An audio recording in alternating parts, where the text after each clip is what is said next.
Cozy English Stories with Shara.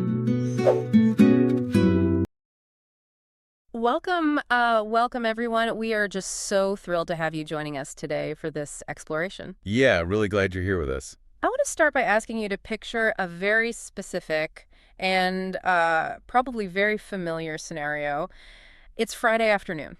The best time of the week. Right. The work week is finally, mercifully winding down. The emails have slowed to a trickle.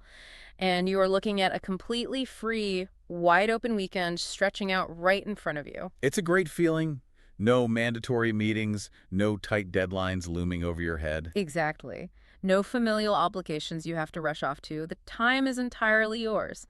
But then, right as you're feeling that initial wave of Friday relief, your phone buzzes on the counter. Oh no, I know exactly where this is You going. know the feeling. It's a text from a friend, or maybe it's that notoriously active group chat asking what everyone is doing tonight. They want to go out. They want to go out. They're suggesting getting dinner at that new place downtown, maybe heading to a noisy bar afterward, being highly social, being seen, being active. And in your heart of hearts, the absolute only thing you actually want to do is go home.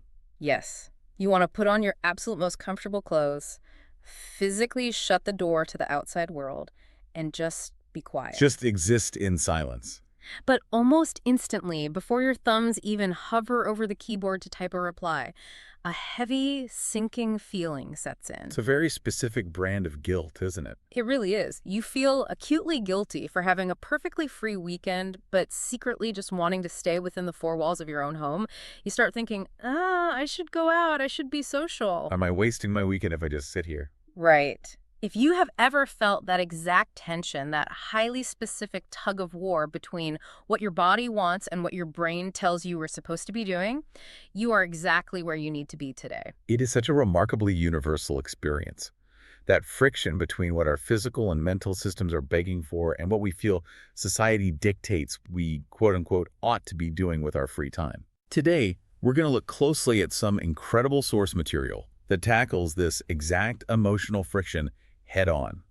And what is so compelling is that this isn't coming from a heavy clinical psychology textbook. No, it's not. We are actually analyzing an educational English learning script. Which sounds surprising at first. It does, but the insights it contains are incredible, specifically regarding the psychology of human energy, the mechanics of our internal reserves, and the exact language required to set healthy social boundaries. Yeah. It's highly sophisticated. It really is. We aren't just looking at how to communicate in a language. We're looking at how to communicate our own fundamental needs to ourselves and to the people around us. That is exactly the framework we need for this analysis. Our mission today is really multi-layered, and I want to make sure we hit every single nuance of it. Absolutely. We are going to unpack exactly why you feel that immense, crushing guilt for simply wanting a few hours of quiet time. We're going to examine the mechanics of what the material aptly calls our social battery. That's a great concept. It's so useful. We are also going to dissect the absolute crucial difference between genuinely resting and merely hiding from the world, because from the outside, they look identical. But internally, they're worlds apart. Completely. And finally, we're going to walk away with the exact practical word-for-word language you need to kindly, politely, and honestly say no to plans without feeling forced to invent some fake excuse about a headache or a late work assignment. Because we've all done that. Oh, 100%. Okay, let's unpack this because I want the session to be a really cozy, completely judgment-free space for you to rethink your entire relationship with rest. I think establishing the judgment-free space is the only way we can honestly approach this. Because the first concept we need to tackle is the absolute foundation of this entire discussion, which is the concept of the social battery. Right. To genuinely understand why you feel so physically and emotionally exhausted by the mere idea of going out on a Friday night, you have to fundamentally understand how your energy actually operates throughout the day. And the material provides a beautifully simple analogy that I think everyone listening can instantly visualize. I want you to think about human energy exactly like the lithium-ion battery inside your smartphone. It's a perfect comparison. When you wake up in the morning after a good night's sleep, ideally, you are at 100%. The screen is bright, to stick with the metaphor. All the background apps are running smoothly. Exactly. Your processing speed is fast, you can handle multiple tasks, everything is functioning perfectly. You have a full, robust tank of energy to give to the day ahead. But exactly like your phone, The simple act of existing and operating in the world immediately starts to drain that percentage. Even small things. Every single interaction you have, no matter how brief or seemingly insignificant, draws power from that battery. You spend 20 minutes drafting a carefully worded email to your boss. That's a few percentage points right there. Exactly. You attend a mandatory hour-long meeting where you have to maintain an engaged facial expression. That's a significant drain. It really is. You make polite, performative small talk with a barista while waiting for your coffee. You navigate a busy, noisy street full of traffic and pedestrians. You reply to a string of rapid-fire text messages from a family member. It all adds up. Slowly but surely, without you even realizing it in the moment, the battery ticks down. You drop from 100 to 90. Then you hit 70 by lunchtime. Then 50 mid-afternoon. And by the time that Friday evening text message arrives asking you to go to a loud bar, you might be hovering dangerously in the red zone.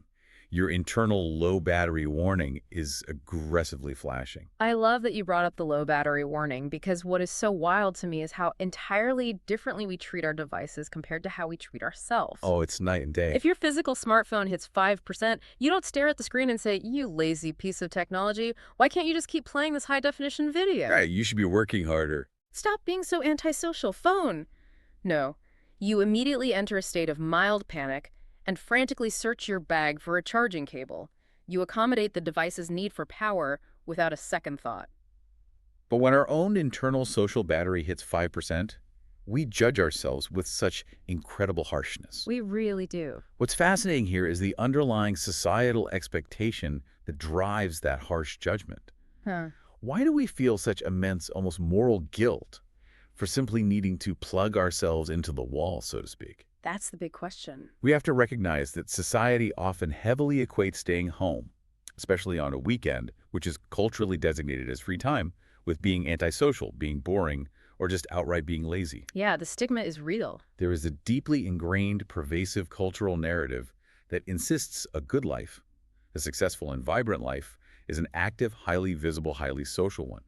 We internalize this intense pressure that we, quote-unquote, should be out doing something, seeing someone. Documenting those experiences constantly. Exactly. I hear that, but let me play devil's advocate for a second here. Go for it. We are social creatures, right? Human beings need community to survive. So isn't that internal should voice actually serving a biological purpose? That's a fair point. Isn't it just our evolutionary programming reminding us not to isolate ourselves from the tribe? That is a highly perceptive pushback. Yes, we are fundamentally social creatures, and isolation is dangerous to our well-being. But the issue here is the scale and the frequency of the socialization we're demanding of ourselves. Okay, tell me more about that. Evolutionarily, we were meant to socialize within a small, predictable tribe. Today, we are demanding that our batteries sustain interactions with hundreds of people. We're processing massive amounts of digital communication. Navigating complex corporate hierarchies. Yes. And then on top of all that, maintaining a vibrant, active social life in our downtime. The should voice you're talking about isn't just asking for baseline community connection, it's demanding relentless, performative extroversion. Wow, performative extroversion. It is an evolutionary mechanism that has been hijacked by modern cultural expectations. That makes perfect sense. The environment has changed, but the battery capacity hasn't. Precisely. So let's look at what is actually happening to us physically and emotionally when that social battery is flashing red.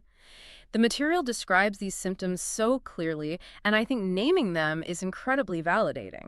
It helps to know you're not alone. When your battery is low, you feel genuinely physically tired. It's not just in your head. Your body actually starts craving stillness. You notice your voice gets quieter. The mere thought of having to manufacture conversation, of having to nod and smile and think of clever responses, literally feels like lifting heavy weights. It does, and emotionally, it is just as pronounced. You feel entirely drained, scraped hollow. You experience this desperate, almost overwhelming physiological urge to just close your front door, turn the deadbolt, and be entirely alone. And what we have to understand is that this feeling is not a moral failing. Say that again for the people in the back. It is not a moral failing. It's not a sign that you're a bad friend or a broken person. It is a biological and psychological low battery alert.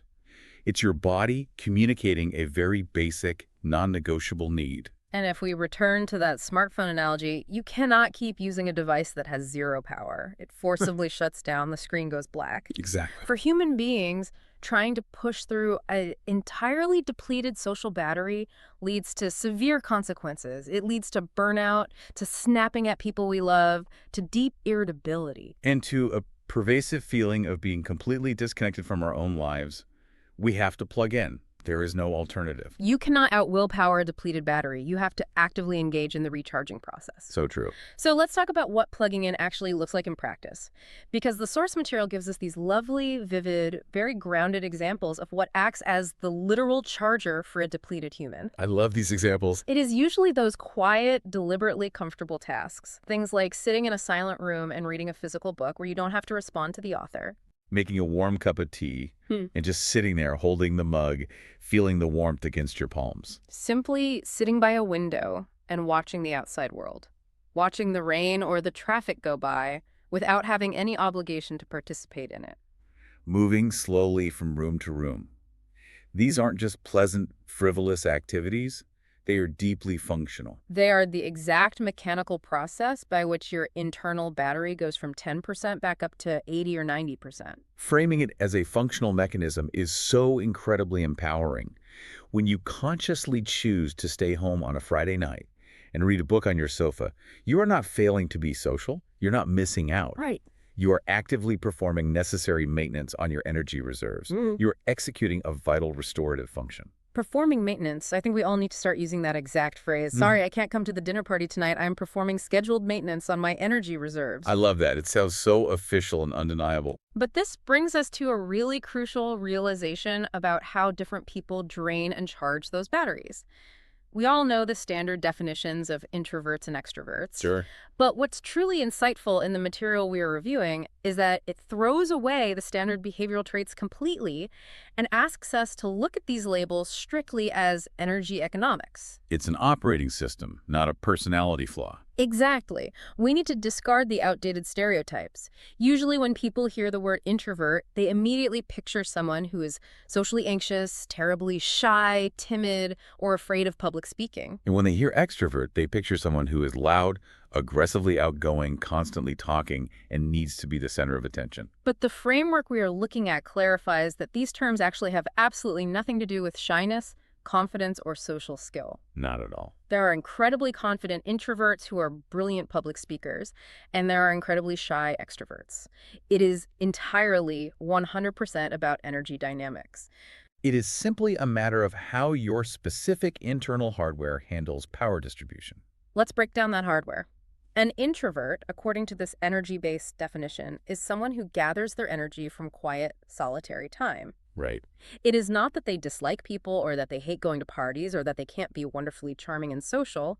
It is simply that the act of socializing acts as a continuous drain on their battery, even if they're with their absolute best friends in the world and having a genuinely fantastic time. They are spending currency when they are out in the world. And to earn that currency back, to charge their battery back up to a functional level, they fundamentally require solitude. They need that quiet, unstructured time at home to restore the reserves they spent while socializing. And conversely, an extrovert operates with a completely inverted energy mechanism.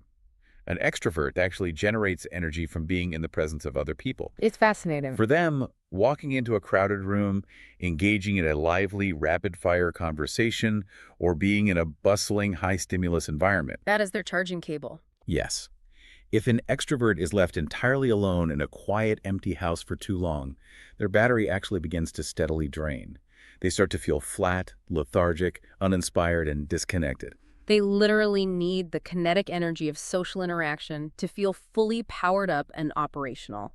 I think separating the energy dynamic from the behavioral stereotypes is such a vital distinction because it instantly removes all the heavy value judgments we attach to these labels. Neither operating system is inherently better or worse. They are just different hardware requirements. You wouldn't say a diesel engine is morally superior to an electric engine. They just require different fuel to run. Exactly. But I also want to make sure we don't skip over the middle ground because the material notes that this is where the vast majority of human beings actually sit. The ambivert. Yes, the ambivert is a fascinating, highly adaptable operating system. Yeah. If you are an ambivert, Your energy mechanism fluctuates. Your needs are not fixed. They change dynamically. Depending on the context of the week, the specific day, the environment, or even the hour.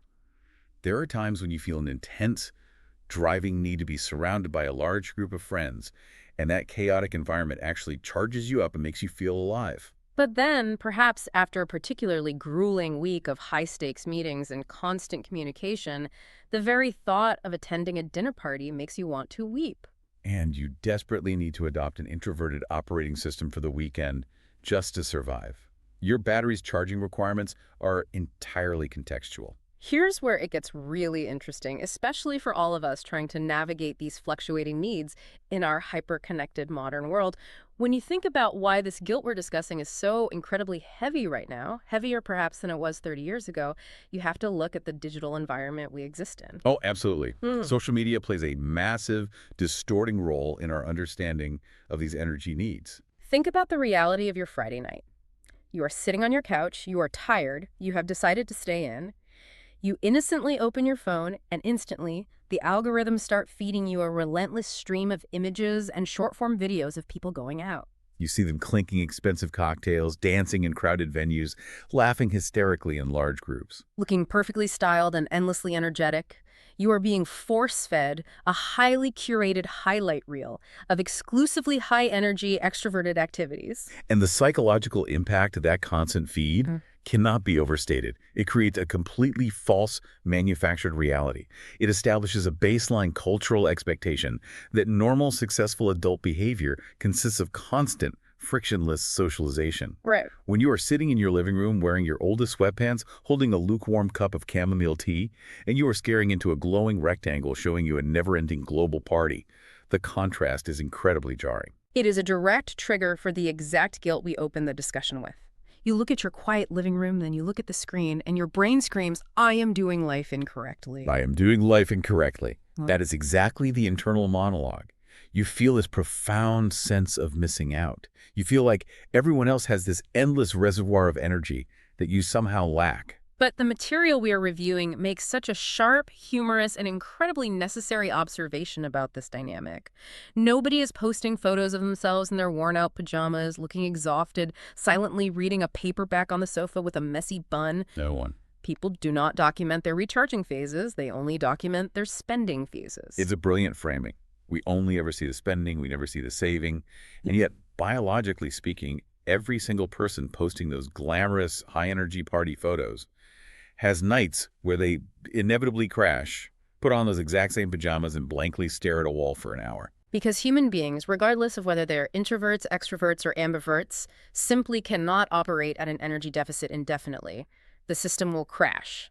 By consciously recognizing that social media only broadcasts one half of the human energy equation, you can start to actively give yourself permission to engage in the other half, the quiet, hidden, profoundly necessary half, without carrying the heavy burden of guilt. Giving ourselves that internal permission is the crucial first step. But, and I want to emphasize that this is a massive but, the material introduces a really vital caveat here. Yes, let's get into this. And I want to spend a lot of time today teasing apart this next concept because it might be the most important psychological crux of our entire discussion. We have thoroughly established that staying home to recharge your battery is healthy, necessary, and biologically sound. Right. But there is a massive fundamental difference between genuinely resting at home and actively hiding at home. From the outside, looking through the living room window, they look absolutely identical. But internally, the mechanics are completely different. And figuring out which one you're actually doing is incredibly challenging. It really is. It is challenging because it requires a level of radical self-honesty that we aren't always comfortable with. The line between resting and hiding can be razor thin and incredibly blurry. In both scenarios, the physical reality is the same. You are inside your house, you are alone, and you are deliberately not engaging with the outside world. But the internal mechanism driving that choice, the fundamental why behind your isolation, is completely different. And the long-term psychological outcome is completely different. So let's clearly define resting first, based on the framework we have. Resting is a healthy, restorative act. It is an act of self-preservation. You come home and shut the door specifically because you recognize that your battery is low. You intentionally take care of yourself. You engage in those quiet, low-stakes activities we discussed, and as a direct result of that time, you feel better. The analogy holds, you plug the phone in, and the battery percentage increased. When you truly engage in resting, you wake up the next morning or at the end of the weekend feeling replenished, grounded, and actually genuinely ready to face the world, see your friends, and engage with your life again. The isolation was temporary and functional. Hiding, on the other hand, is driven entirely by avoidance and fear. You are staying home not because your internal battery is depleted, but because you are trying to escape something. The material notes several common drivers for hiding. You might be avoiding a difficult, necessary conversation with a friend or partner. You might be avoiding the potential for social judgment. Or you might simply be feeling deeply overwhelmed because the outside world currently feels too big, too unpredictable, too loud, and too demanding of your emotional resources. When you are hiding, you aren't staying in to gather energy and heal. You are staying in to build a defensive wall between yourself and the things that frighten you. This raises an important question, and I want to put this directly to you, the listener, right now. How do you actually know which one you are doing?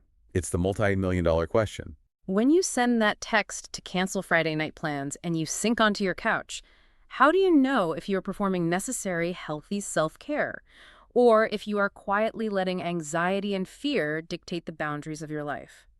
Because when you are in it, anxiety often masks itself as exhaustion. That is a very astute observation.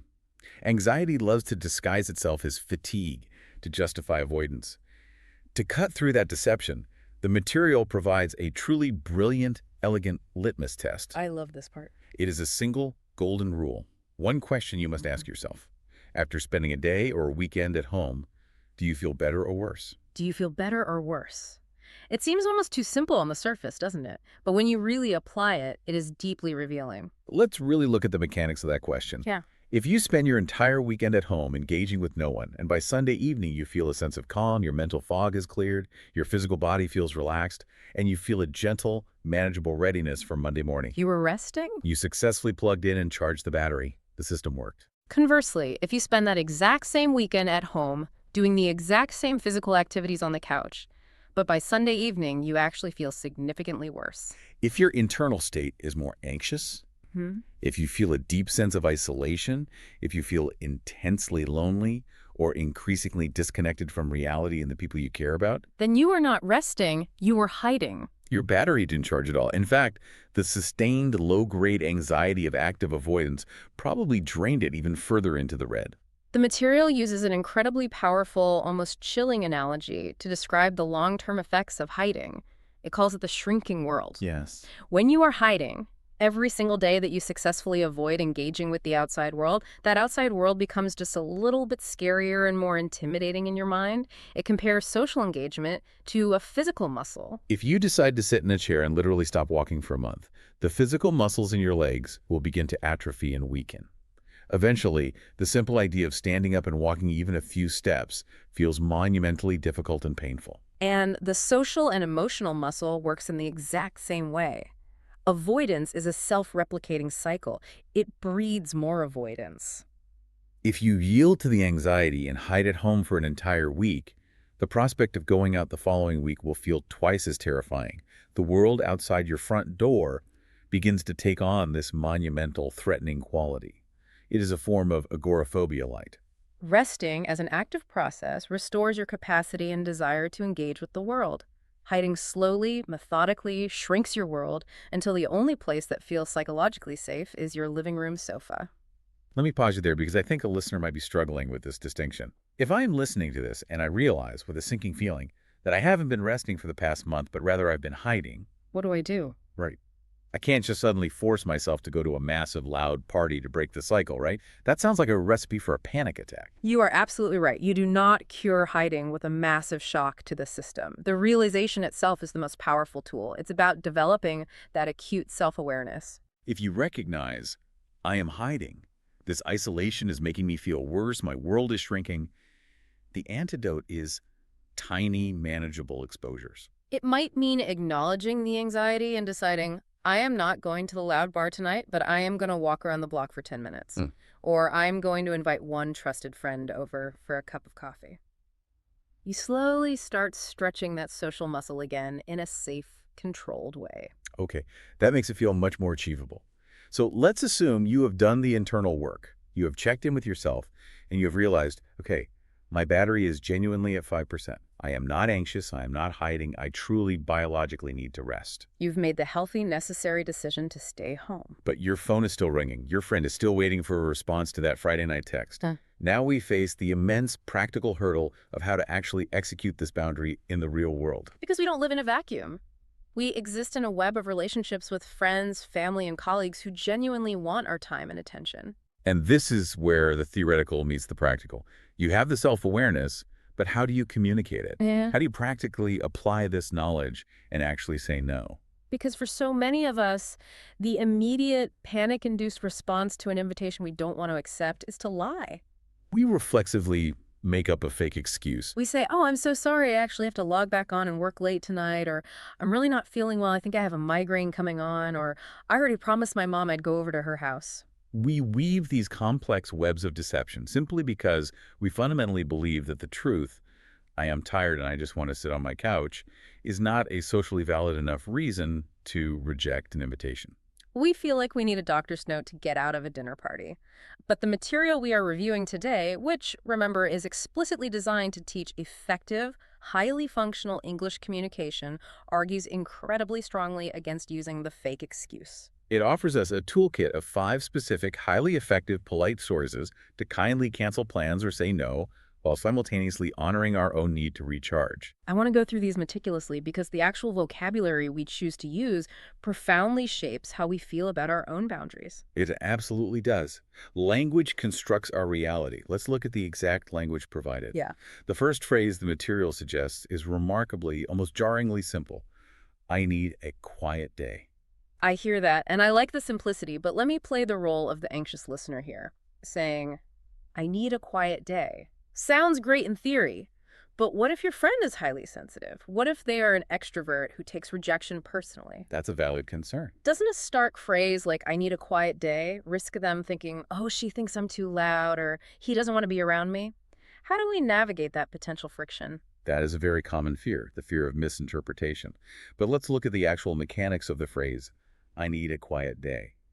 What is powerful about this is its undeniable clarity and its internal focus. It doesn't invite argument or negotiation? Exactly. You aren't saying, I don't want to go to the loud bar with you. You aren't saying, you are exhausting to be around. You are simply stating a personal, physiological fact about your own current state. You need quiet. Because the statement is entirely focused on your internal environment, it is actually very difficult for a reasonable person to take offense to it. It sets a firm boundary without casting any judgment on the other person or the proposed activity. That makes sense. It's an I statement, not a you statement. It's hard to argue with someone's internal reality. Okay, let's move to the second phrase, which builds perfectly on the battery analogy we spent so much time on earlier. I'm feeling a little drained. Can we do it another time? This phrase is brilliant because it leverages universal accessible language, the words drained. Every single adult human being, no matter how profoundly extroverted they might be, knows exactly, viscerally, what it feels like to be drained. It instantly, empathetically communicates that your internal battery is flashing red. And the second half of the phrase is the crucial softening agent. By adding, can we do it another time? You are explicitly affirming the value of the relationship. You are communicating, I value you, I genuinely want to see you and spend time with you. I literally do not have the physical or emotional energy reserves to do it right this second. It masterfully softens the rejection of the plan by turning it into a deferral while protecting the relationship. It's a not right now rather than a no. I think that is incredibly reassuring for the person receiving the text. The third phrase gets even more direct with the metaphor. I think I need to recharge this weekend. Again, recharge is a piece of vocabulary that everyone in the modern technology-driven world understands instantly. But psychologically, it does something very important for the person saying it. It actively frames your decision to stay home, not as an absence of activity, but as an active, necessary process of gathering energy. You are telling your friend, and more importantly, you are telling yourself that you aren't just doing nothing and wasting the weekend. You are actively recharging. It validates your time alone at home as a productive, necessary action. I love that internal reframe. It takes the guilt right out of it. Now, the fourth phrase is easily my personal favorite because it just sounds so incredibly appealing. I'm going to have a cozy night in. This one is absolutely fascinating from a psychological standpoint. Think about the sensory imagery evoked by the phrase, a cozy night in. It sounds warm, inviting, intentional, and comfortable. By choosing to use this specific phrase, you are actively framing your decision to stay home as a highly positive, lovely, desirable choice. You are signaling that you aren't staying home because you are a sad, lonely pariah with no options. You are staying home to experience the luxury of coziness. It completely bypasses any potential shame and replaces it with a sense of self-care and deliberate pleasure. It signals to the person inviting you that you are happily and intentionally choosing your own company for the evening. It really does sound like a treat. When you phrase it like that, I'm so sorry I can't make it to the crowded club tonight. I'm actually having a cozy night in. It almost makes it sound like you have a far superior plan. It changes the power dynamic of the rejection. Okay, the fifth and final phrase from our material is incredibly useful for when you are invited to something very specific, like a concert or a dinner reservation. I'm not really feeling up to it tonight, but let's plan something soon. This is the classic, empathetic, catch-all rejection. Saying, I'm not really feeling up to it is a fantastic, polite way to state that you lack the current capacity, without feeling obligated to provide a detailed medical or psychological explanation as to why. Maybe you are physically tired. Maybe you are feeling a bit melancholy. Maybe you just desperately want to watch a documentary on your couch. The specific reason doesn't actually matter. You just aren't up to it. And again, following it immediately with a proactive, let's plan something soon, reassures the person. You are rejecting the specific event on the calendar, but you are actively inviting future connection. So we have this robust toolkit of 5 phrases. I need a quiet day. I'm feeling a little drained. I need to recharge. I'm having a cozy night in. I'm not feeling up to it. Let's plan something soon. It's a great toolkit. Now let's dig into the why. Why does this material put so much emphasis on using these honest, slightly vulnerable phrases instead of just taking the easy way out and making up a quick, frictionless lie about having a stomachache? Because while a lie might feel easier in the frantic 5 seconds it takes to send the text, honesty is fundamentally, structurally kinder in the long run, both to yourself and to your friends. Let's look at what actually happens when you deploy a fake excuse. First, you instantly breed internal guilt and anxiety. You might be physically sitting at home on your couch trying to rest, but a portion of your cognitive load is now dedicated to managing the deception you just created. Did I tell them I was sick or that I was working? What if they see that I watched their social media story? What if I run into them tomorrow and forget my own lie? You cannot achieve a state of genuine restorative rest if your nervous system is actively managing a lie. Oh, that is so profoundly true. The anxiety of maintaining the lie completely ruins the cozy night in. You are physically resting, but psychologically, you are on edge. Exactly. The battery continues to drain. And second, relying on fake excuses breeds external confusion and distance in your relationships. If you constantly tell your friends that you are swamped with work or always feeling under the weather, they are eventually going to start feeling genuinely rejected, or they're going to start worrying about your health. But if you are brave enough to be honest and say, I love you guys, but I am just completely socially drained this week and need to recharge in silence, you are inviting them into your actual reality. And here is the beautiful, somewhat surprising secret about doing that. True friends will almost always feel a sense of relief. Relief. Explain that to me. Why would they feel relieved that I'm canceling on them? Because your friends are human beings too. Their internal batteries drain exactly like yours do. They experience the exact same Friday afternoon guilt. They probably want to stay home in their sweatpants sometimes too. By being vulnerable and honest about your own need for quiet and restoration, you implicitly give them permission to be honest about theirs. You normalize the need for rest within your social circle. I think that is one of the most powerful insights we've uncovered today. By protecting your own boundary honestly, you are actually modeling healthy behavior for your entire community. You are breaking the cycle of performative extroversion for everyone. All right, so let's move to the next phase of the process. Yeah. You've identified that you need to rest, not hide. You've successfully used one of these honest phrases. You've politely and clearly canceled the plans. The weekend is officially yours. You are staying home. But the material we are analyzing makes a very sharp, very necessary observation at this exact point. Simply being physically located inside your house does not automatically equate to resting. There is an enormous cavernous difference between engaging in genuine restorative rest and just lying motionless on your sofa, feeling guilty, doom scrolling, and basically just existing until the clock mercifully runs out on the day. That is a vital distinction. Physical location absolutely does not guarantee mental restoration. Yep. You can be wearing your coziest pajamas, lying on your softest couch, but if your internal monologue is racing with guilt, if you are mindlessly scrolling through the highlight reels on social media, and if you are constantly worrying about what you should be doing with this time, your battery is still actively draining. You are effectively trying to charge your phone while simultaneously leaving the high beam flashlight on, maximizing the screen brightness, and streaming a 4K movie.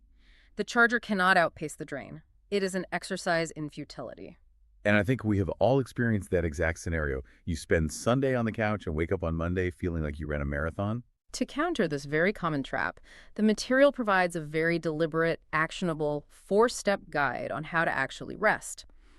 How to engineer your time so that staying home becomes a truly restorative battery charging process.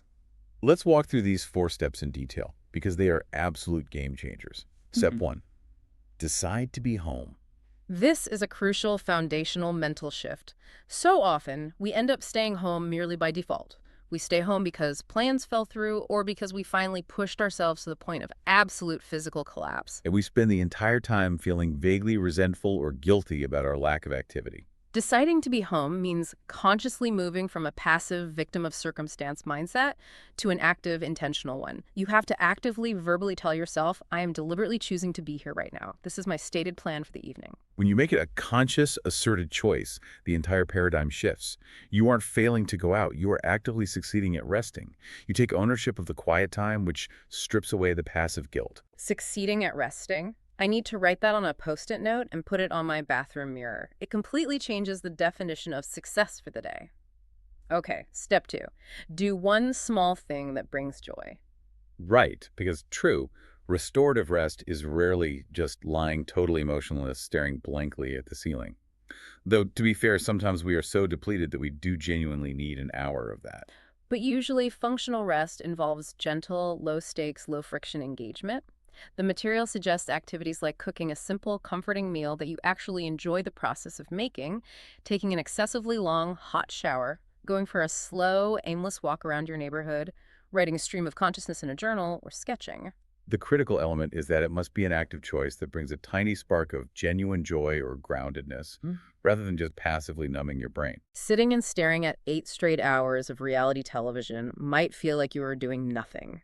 But it is a passive numbing agent that often leaves you feeling foggy, lethargic, and somehow more drained than before. You need to engage in a small, joyful action to prime the pump of your own energy. It's the difference between active recovery and just collapsing. That leads us perfectly into step 3, which, let's be honest, is probably the single hardest step for every person listening right now in the modern age. Limit screen time.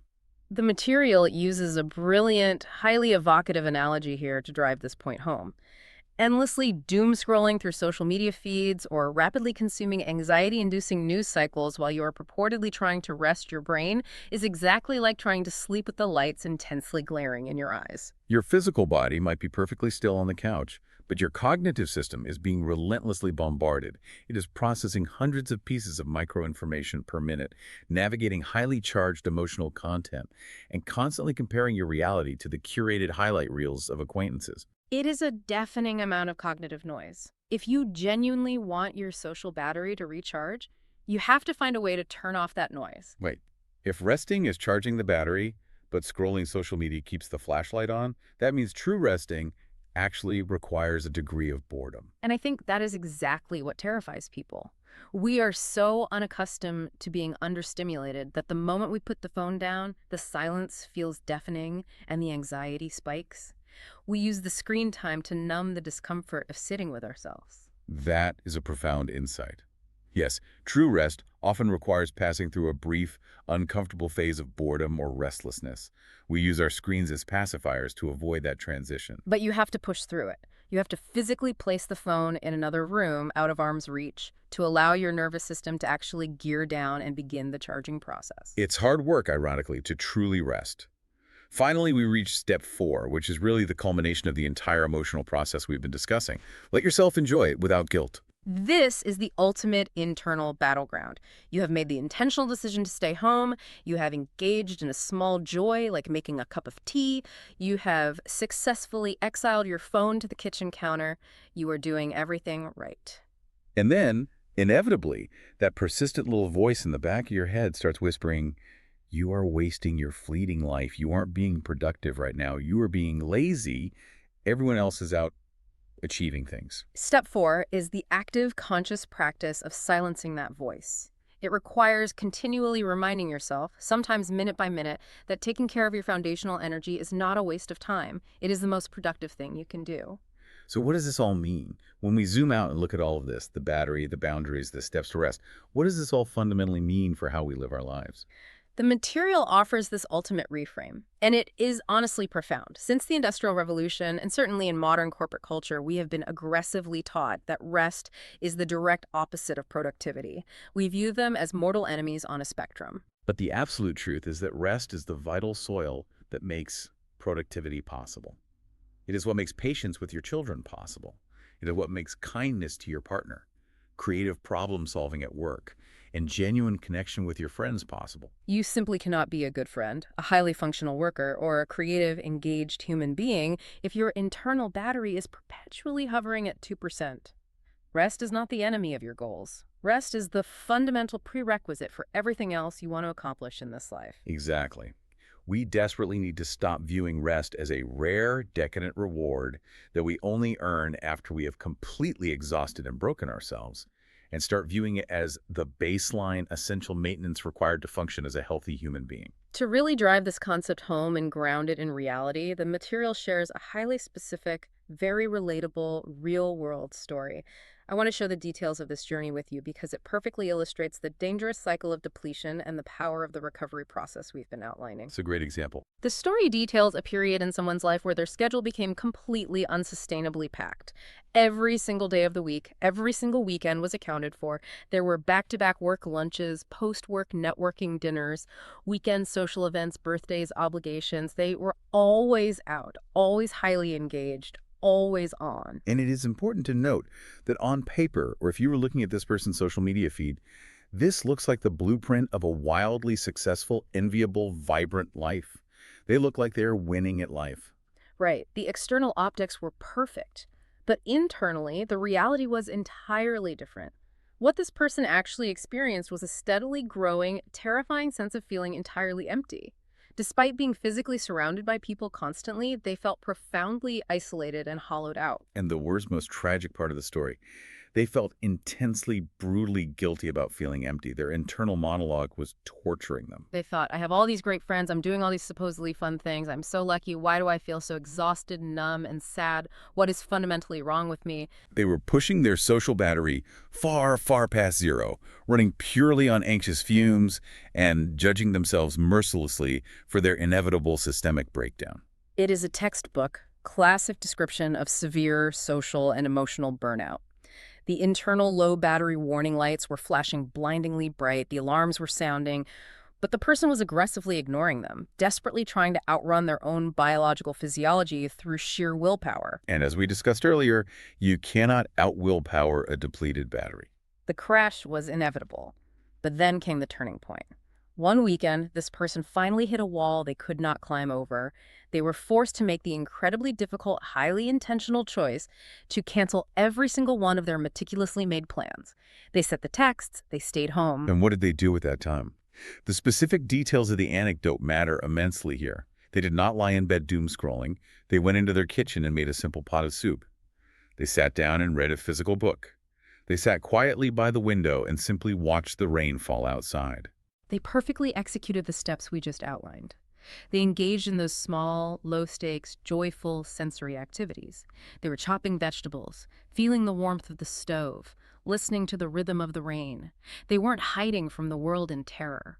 They were intentionally creating a quiet, protected sanctuary for their own restoration. And the material makes a point to note that the recovery wasn't instantaneous. At first, the guilt was absolutely still present in the room with them. That ingrained voice whispering, "You should be out, you are missing out," was loud and persistent. But slowly, over the hours, as the rain continued to fall and the house remained perfectly quiet, the volume of that voice began to fade. The material uses a truly beautiful, resonant phrase to describe the shift. They slowly came home to themselves. They reconnected with their own internal baseline without the static of external expectations. And the ultimate result: the very next morning they woke up and their internal battery was tangibly full. And most importantly, they actually wanted to see their friends again. The genuine desire for human connection returned naturally and effortlessly because the capacity to connect had finally been restored. That narrative is the perfect, holistic encapsulation of everything we've unpacked today. It hits every beat: the cultural pressure, the intense guilt, the inevitable burnout, the incredibly difficult but intentional choice to stop and rest, the active, mindful process of recharging through small joys, and the ultimate, beautiful return of genuine, sustainable social energy. It is empirical proof that the system works exactly as designed if you simply allow it to function. It really does. It is a cycle of depletion and restoration that we have to learn to respect. And because we don't want this exploration to just be an interesting theoretical discussion that you forget by tomorrow, because we want you to actually be able to apply the system and feel the benefits in your own daily life, we are going to end by issuing you a challenge. The material concludes with a highly actionable 3-step mini challenge, and we want to challenge you, the listener sitting there right now, to actively execute this over the next 7 days. We want you to put this theory into practice. It is a very gentle, highly achievable challenge designed to build that self-awareness and practice those boundary muscles. Step 1, claim a recharge hour this week. Look at your calendar right now and find just one single hour over the next 7 days that is completely, unconditionally yours. Block it out. During that hour, there are no plans, no obligations to anyone else, no phone allowed in the room, and absolutely no guilt permitted. Whether you choose to use that protected hour to read a chapter of a book, to sit in total silence, to take a long bath, or literally just to lie on the floor and stare at the ceiling, it does not matter. It is your fiercely protected time to plug your battery into the wall. Just one single hour out of 168 hours in a week. You can find 1 hour. Step 2 of the challenge is where the rubber meets the road. Practice using the specific language of boundaries. Sometime during this upcoming week, when you inevitably receive an invitation or a request that makes your heart sink a little bit and your internal battery groan in protest, practice using one of those 5 honest phrases we meticulously analyzed. Kindly, firmly, and honestly decline the invitation. Say, "I need a quiet day," or "I'm feeling a little drained. Can we do it another time?" Feel what it's actually like in your body to protect your energy reserves without the crushing anxiety of telling a fabricated lie. It will feel uncomfortable the first time you do it, but the relief afterward is immense. And step 3, the final crucial part of the challenge. The next time you do successfully set that boundary and stay in for the evening or the weekend, ask yourself that golden litmus test question. Once the time is over, sit down and honestly check in with your internal state. Ask yourself, did I feel better or did I feel worse? Use that vital data to gauge whether you are truly engaging in restorative rest or if you slipped into hiding. Learn to recognize the subtle differences in your own physical body and mental clarity. Claim the hour. Practice the phrase. Ask the question. It is a brilliant, highly practical framework to begin fundamentally shifting your entire relationship with your own social battery and your own worthiness to rest. If we connect this to the bigger picture of how we live our lives, the absolute core message of this entire discussion really boils down to an old, perhaps cliche, but profoundly, undeniably true adage: you cannot pour from an empty cup. We are constantly conditioned to believe that pushing ourselves to the brink, constantly making ourselves available to others, constantly being highly social, constantly showing up for everyone else regardless of our own state, is the ultimate selfless, noble thing to do. But when your internal cup is entirely empty, when your battery is at 0, what are you actually realistically giving to the people you love? You are not giving them your best. You are giving them a deeply exhausted, highly irritable, foggy, and quietly resentful version of yourself. Exactly. You are giving them the absolute fumes. You are physically present, but emotionally and cognitively absent. During your biological need for quiet, setting firm, honest boundaries, and taking the deliberate, guilt-free time required to recharge your battery is not a selfish, indulgent act. It is in reality one of the kindest, most deeply responsible things you can possibly do, not just for your own long-term mental and physical health, but for the well-being of your loved ones. When you take the necessary time to actively fill your own cup, you have exponentially more patience, more deep, abiding love, and infinitely more genuine, focused presence to offer to the world. That is such a beautiful, necessary way to frame it. It completely rewrites the script on guilt. Which brings us to a final, provocative thought I want to leave you with today. Something for you to deeply mull over the next time you find yourself sitting on your couch, looking at a Friday night text message, and feeling that familiar wave of guilt about wanting to cancel plans. If you have spent your entire life viewing staying home and resting as a selfish indulgence or a personal failure, consider this alternative reality. What if, by intentionally, bravely choosing to stay home, put on your most comfortable pajamas, silence your phone, and truly rest tonight, you are actually mathematically guaranteeing that you will be able to give your friends, your family, and your colleagues the absolute best, brightest, most patient, and most deeply present version of yourself tomorrow? What if, in the grand scheme of things, resting is actually the ultimate, most profound act of generosity you can offer to the people you love? It completely changes the entire paradigm. Rest is no longer a retreat. It is an active investment in your future capacity to connect and to love. It truly, undeniably is. Thank you so much for spending your valuable time with us today, for exploring this profound material, and for allowing us to be a small part of your day. We hope this has given you some peace and some practical tools. Wherever you are right now, whatever your battery level is, we wish you a wonderful morning, a highly productive afternoon, or most hopefully a beautifully cozy, entirely guilt-free night in. Take care of your batteries, everyone. We will talk to you next time.